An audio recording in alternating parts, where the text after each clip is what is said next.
जय हिंद दोस्तों, मैं शशांक अपने YouTube channel asking defence education पर आप सभी लोगों का स्वागत करता हूं। स्टूडेंट्स, आज मैं पुनः आप सभी लोगों के लिए इंग्लिश ग्रामर से आर्टिकल चैप्टर में का पार्ट 3 लेकर आया हूं, जो कि बेहद इंपॉर्टेंट है। इस पार्ट 3 के अंतर्गत स्टूडेंट्स हम डेफिनेट आर्टिकल का अध्ययन करेंगे कि डेफिनेट आर्टिकल क्या होते हैं और इनके यूजेस कहां-कहां होते हैं। स्टूडेंट्स, इससे पहले मैंने आपको यूज ऑफ इंडेफिनेट आर्टिकल के 2 वीडियो बनाए हैं जो कि बेहद इंपॉर्टेंट हैं। तो स्टूडेंट्स, इंग्लिश का आप तैयारी में जुलाई माह से मैंने कहा था कि मैं प्रारंभ से कराऊंगा, तो हम आज यूज ऑफ डेफिनेट आर्टिकल पढ़ेंगे। चलिए ये नया सेशन शुरू करते हैं।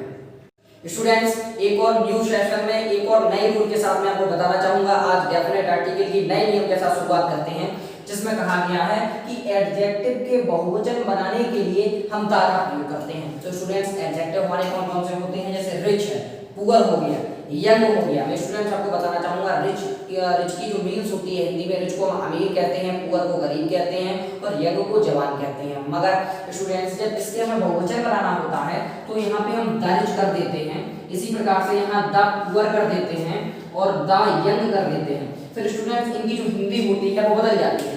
फिर हम रिच को अमीर कहते हैं, परंतु द रिच को हम अमीर लोग कहेंगे। इसी प्रकार से द पुअर को गरीब लोग कहेंगे, द यंग को जवान लोग कहेंगे। मैं आपको एग्जांपल के जरिए से समझाना चाहूंगा, आप एग्जांपल के जरिए से देख सकते हैं। जैसे मैं यहाँ कहूँ द रिच इज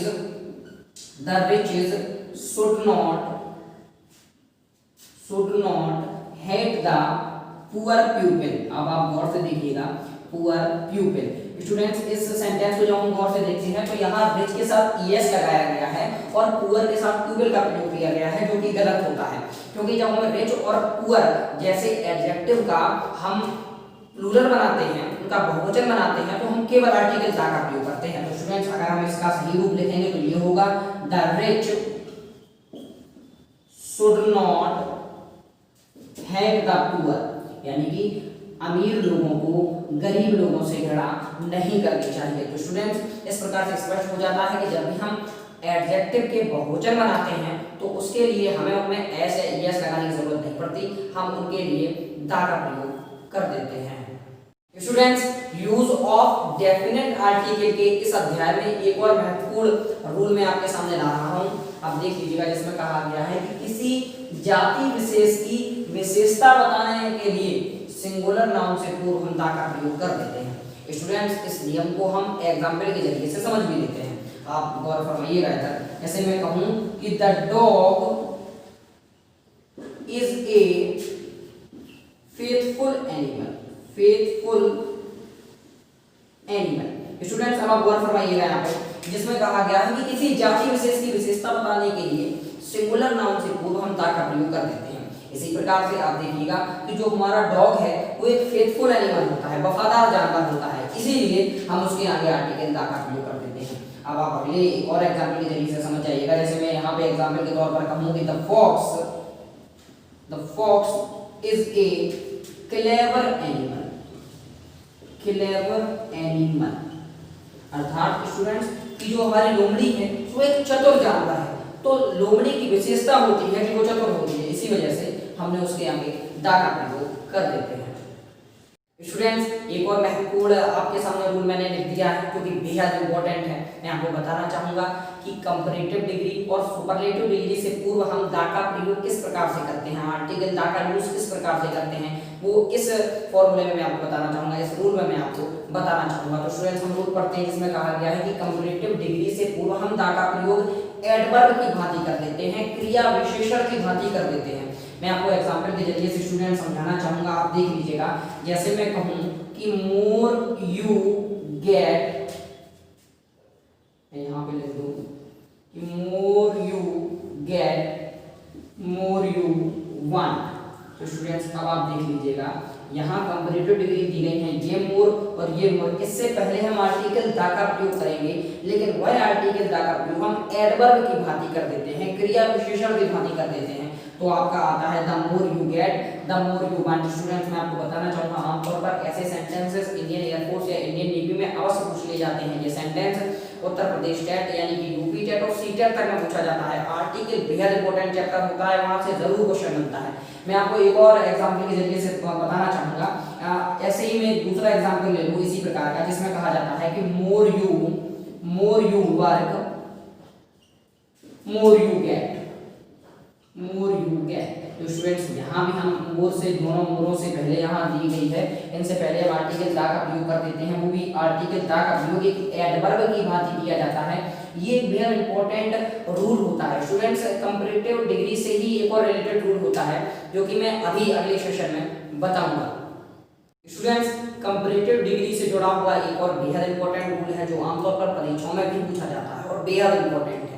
मैं आपको ये रूल बताना चाहूंगा जिसमें कहा गया है कि जब कंपैरेटिव डिग्री से पूर्व कोई सिलेक्शन करना व्यक्त हो या कंपैरिजन करना व्यक्त हो तब हम आर्टिकल दा का प्रयोग करते हैं। तो स्टूडेंट्स, मैं इसे सरल भाषा में ये बताना चाहूंगा कि मान लीजिएगा कि दो व्यक्तियों के बीच तुलना करनी हो या दो व्यक्तियों में से किसी एक का सिलेक्शन करना हो, उस परिस्थिति में हम कंपैरेटिव डिग्री से पूर्व आर्टिकल दा का प्रयोग कर देते हैं। मैं आपको एग्जांपल के जरिए से बताना चाहूंगा। अगर मैं आपको पहला एग्जांपल बताऊं कि ही is the stronger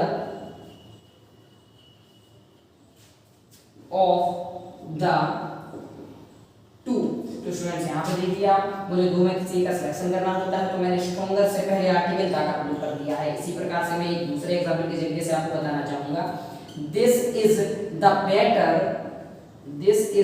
the better of the two novels. Students, कहने का आशा है कि दो नोवेल्स में से ये जो नोवेल है ये बेहतर है, तो यहाँ तुलना की गई है, उपरोक्त वाले में आपकी क्या कहते हैं उसे सिलेक्शन किया गया है। तो इस कंडीशन में यानी कि सिलेक्शन और कंपैरिजन से पूर्व हम आर्टिकल दा का प्रयोग कर देते हैं कंपैरेटिव डिग्री से पहले। स्टूडेंट्स, एक और बेहद इंपॉर्टेंट रूल है आपका यूज ऑफ डेफिनेट आर्टिकल के इसी चरण में मैं आपको बताना चाहूंगा। इसमें कहा गया है कि वे वस्तुएं जो ब्रह्मांड में यूनिक हैं, अद्वितीय हैं, उनसे पहले द आवश्यक है। तो स्टूडेंट्स, मैं आपको बताना चाहूंगा ये बेहद इंपॉर्टेंट रूल है परीक्षा के दृष्टिकोण से। तो मैं आपको बताना चाहूंगा कि ब्रह्मांड में यूनिक चीजें क्या क्या होती हैं, आप एग्जाम्पल के जरिए से समझ सकते हैं। स्टूडेंट्स, मान लीजिएगा सन हमारा अद्वितीय है, यूनिक है, तो इसके आगे हम आर्टिकल दा का प्रयोग कर देते हैं। इसी प्रकार से हमारी अर्थ भी पूरे ब्रह्मांड में यूनिक अद्वितीय है, तो इससे पहले भी हम आर्टिकल दा का प्रयोग कर देते हैं। स्टूडेंट्स, मैं आपको बताना चाहूंगा ताजमहल का ओरिजिनल अगर ताजमहल एक ही है पूरे वर्ल्ड में तो हम ताजमहल से पूर्व भी हम आर्टिकल दा का प्रयोग कर देते हैं। इसी प्रकार से हम गंगा नदी जो है वो भी ब्रह्मांड में यूनिक है तो हम द गंगा कर देते हैं। इस प्रकार से हम आगे बढ़ते रहते हैं। मून चंद्रमा है स्टूडेंट्स, वहां भी हम दा का प्रयोग कर देते हैं। पर यहाँ आपको ये मैंने आपको एग्जाम्पल के जरिए से समझा दिया है, आप नोट डाउन कर सकते हैं स्क्रीनशॉट लेके। परंतु स्टूडेंट्स, मैं आपको यहाँ एक बेहद इंपॉर्टेंट चीज बताना चाहूंगा जो कि एक अपवाद के तौर पर है। आप अपवाद डाल के इस चीज को लिख लीजिएगा या नोट कर लीजिएगा। अपवाद होता है ये, वो मैं आपको बताना चाहूंगा। जैसे आपका पार्लियामेंट हो गया, आपको मैं लिख दूं, जैसे आपका सबसे पहले मैं बताना चाहूंगा हेवन हो गया आपका हेवन, फिर आपका गॉड हो गए भगवान, और आपका हेल हो गया नरक यानी कि, और चौथा पार्लियामेंट हो गया पार्लियामेंट। इन सभी से पूर्व हम स्टूडेंट आर्टिकल दा का प्रयोग नहीं करते हैं। बेहद इंपॉर्टेंट होता है, मैं आपको बताना चाहूंगा हेवन, गॉड, हेल और पार्लियामेंट, इनसे पूर्व में आर्टिकल दा का प्रयोग नहीं करता हूं। जबकि सन, अर्थ, ताजमहल, गंगा या अन्य भी चीजें जो ब्रह्मांड में यूनिक है, जैसे कि रेड सी है, मतलब रेड सी लाल समुद्र, तो इस प्रकार से जो होता है, जैसे हिंद महासागर है तो हिंद महासागर हम कर सकते हैं। जो ब्रह्मांड में यूनिक चीजें होती हैं उनसे पहले हम आर्टिकल दा का प्रयोग करते हैं, परंतु ये चार अपवाद हैं जिनसे पहले हम आर्टिकल दा का प्रयोग नहीं करते हैं। स्टूडेंट्स, एक और बेहद इंपॉर्टेंट रूल आपके सामने मैं लेकर आया हूं जिसमें कहा गया है कि धार्मिक ग्रंथों से पूर्व हम आर्टिकल दा का प्रयोग कर देते हैं। तो स्टूडेंट, जो धार्मिक ग्रंथ होते हैं हमारे, जैसे कि रामायण हुआ, कुरान है, बाइबल है, इनसे पहले हम आर्टिकल दा का प्रयोग करते हैं। तो इसे हम दा रामायण कहेंगे, दा कुरान, दा बाइबल। स्टूडेंट्स, मैं एग्जांपल के जरिए से आपको समझाना चाहूंगा। जैसे मैं यहाँ कहूँ कि Ramayana is a holy book of Hindus. तो स्टूडेंट्स, मैं आपको बताना चाहूंगा कि यहाँ रामायण से पहले हम आर्टिकल दा कथा का प्रयोग करते हैं कि Ramayana is a holy book of Hindus. तो स्टूडेंट्स आपको यहाँ से स्पष्ट हो जाता है कि रामायण एक धार्मिक ग्रंथ है, पवित्र धार्मिक ग्रंथ है हिंदुओं का, तो उससे पूर्व हम आर्टिकलता का प्रयोग अवश्य कर देते हैं। तो स्टूडेंट्स मैं यहाँ पे आपको बताना चाहूंगा कि यूज ऑफ डेफिनेट जो आर्टिकल होते हैं ये थोड़े इनका क्षेत्र जो होता है वो इंडेफिनेट आर्टिकल से थोड़ा ज्यादा होता है, बड़ा विस्तृत क्षेत्र इनका होता है। तो स्टूडेंट्स मैंने आपको यूज ऑफ डेफिनेट आर्टिकल के 2 वीडियो बनाए हैं, जो इंडेफिनेट आर्टिकल के 2 वीडियो बनाए हैं जो कि बेहद इंपॉर्टेंट है। आपको बेस से बताया है कि स्टार्टिंग से अगर आप आर्टिकल सीखना चाहते हैं तो किस तरीके से सीखिएगा। तो उन दोनों जो वीडियो हैं उनके लिंक मैंने डिस्क्रिप्शन में दे दिए हैं, आप उन पे जाके उन वीडियो को देख सकते हैं और अपने शुरुआत से ही हम आर्टिकल को समझ सकते हैं। स्टूडेंट्स मैं यहाँ आपको बताना चाहूंगा कि ये विस्तृत क्षेत्र है जैसा कि मैंने आपसे कहा है। तो आज मैंने आपको रूल 6 बताए हैं, इसके लगभग 2 या 3 चरण आएंगे, लगभग 15 से 16 रूल मैं इंपॉर्टेंट लेकर आऊंगा जिससे कि आपका पूरा यूज ऑफ डेफिनेट आर्टिकल का पूरा कार्यक्षेत्र आ जाएगा, जो कि बेहद इंपॉर्टेंट होंगे। तो स्टूडेंट्स बने रहिएगा आप एस्किंग अंपायर के एस्किंग डिफेंस एजुकेशन अंपायर के साथ। मैं आपको बताना चाहूंगा कि अगर आपको यह पूरा वीडियो जो मैंने आज बताया अगर आपको पसंद आया हो तो आप एस्किंग डिफेंस एजुकेशन को सब्सक्राइब कर लीजिएगा, लाइक कर दीजिएगा और शेयर कर दीजिएगा। आपने पूरा वीडियो देखा इसके लिए शायद है, धन्यवाद।